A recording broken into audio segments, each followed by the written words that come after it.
प्रतिष्ठा का चिंतन, कभी नाना प्रकार के मान सम्मान का चिंतन, ये घुसने न पावे हृदय में। बहुत सावधान रहना चाहिए साधक को।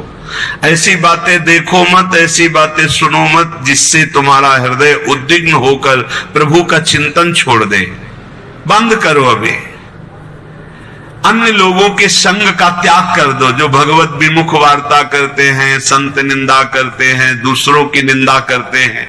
कुछ हाथ नहीं लगता, ये लोग दुर्गति को प्राप्त होने वाले हैं।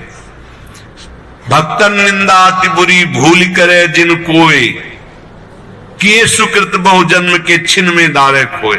पर निंदा के किए ते नहीं आवत नहीं कछुआन, मूर्ख पर्वत पाप को ले चल अपने साथ। तो अलम कश्यापि संगत्या, ऐसा संग मत करो जिनके पास बैठने से भक्त निंदा, जन निंदा, भगवत निंदा हो। ऐसे से दूर रहो। अलम बंद कर दो ऐसे लोगों का संग। रात दिन हम श्यामा श्याम का नाम जप करेंगे, श्यामा श्याम के लीला गुण गाएंगे, श्यामा श्याम के ही धाम का शोभा का चिंतन करेंगे। जब तुम अपना जीवन श्यामा श्याम के चरणों में न्यौछावर कर दोगे तो पूरा भार श्यामा श्याम ले लेंगे और तुम्हारे हृदय में मस्ती आ जाएगी। जो ऐसा निश्चयी होता है, दृढ़ निश्चयी, उसके अंदर दृढ़ विश्वास, तो उसके हर समय भगवान की स्फूर्ति होती रहती है।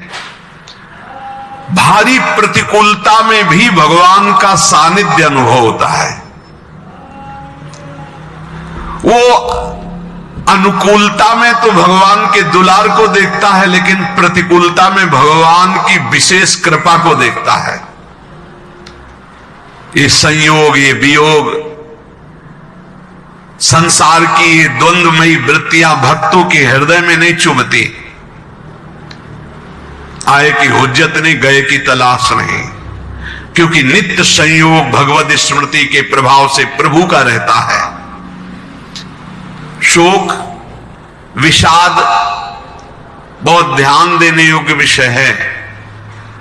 तभी लोगों को ऐसा लगता है कि ऐसा कैसे हो सकता है। भक्त के चरित्रों को जब सुनते तो लगता है ऐसा कैसे हो सकता है, ऐसी परिस्थिति में भी ऐसा कैसे हो सकता है। क्योंकि तुम मानसिक बुद्धि से युक्त हो और वो भागवतिक स्थिति से युक्त है, इसलिए तुम उसको पार पा ही नहीं सकते। जब तुम अपना जीवन श्यामा श्याम के चरणों में समर्पित कर देते हो हृदय से, फिर उनकी कृपा से सब विघ्न दूर हो जाते, एक अपार मस्ती रहती है। नहीं तो शोक, विषाद, दुख, क्लेश, कष्ट, संताप, भय, उद्वेग, ये सदैव सताते रहते हैं। इसी से डिप्रेशन होता है। बार बार नकारात्मक चिंतन, शोक, विषाद, दुख, चिंता, क्लेश, संताप, भय, उद्वेग, यही पूरे मानसिक स्तर को नष्ट कर देते हैं। उत्साहहीन जीवन हो जाता है। जब तुम श्यामा श्याम को समर्पित हो जाते हो तो ये सब प्रवेश भी नहीं करते, एक अपार मस्ती बनी रहती है। अब क्या होगा? श्यामा श्याम जो करेंगे वही होगा। श्यामा श्याम पता नहीं कैसा करे, नहीं, वो सदैव मंगल भवन है, वो जो करते महामंगल होता है। यह निश्चय उपासक के हृदय में आ जाना चाहिए। इसलिए अपना सारा मन, सारी बुद्धि, सारा जीवन, प्रत्येक श्वास प्रभु को अर्पण कर दो, फिर देखो तुम निहाल हो जाओगे। दुख, शोक, विषाद, क्लेश, कष्ट, संताप, भय, उद्वेग, ये उसी को व्यापते हैं जिसने अपने जीवन को प्रभु के चरणों में अर्पित नहीं किया। इसलिए तुम अपना सारा मन, सारी बुद्धि, सारा जीवन, प्रत्येक श्वास केवल प्रभु को अर्पित कर दो, फिर देख लेना श्वास कैसे अर्पित की जाती है। राधा राधा राधा। बुद्धि कैसे अर्पित की जाती है? एकमात्र निश्चय कि भगवत सुख ही सुख है, ये जागतिक सुख सुख नहीं, ये दुख है, ये ऐसा दलदल है जिससे आज तक कोई नहीं निकल पाया। सारा मन, हम मन से केवल प्रभु का मनन करे, बार बार मन को संसार से हटा के नाम में, रूप में, लीला में, धाम में लगाए।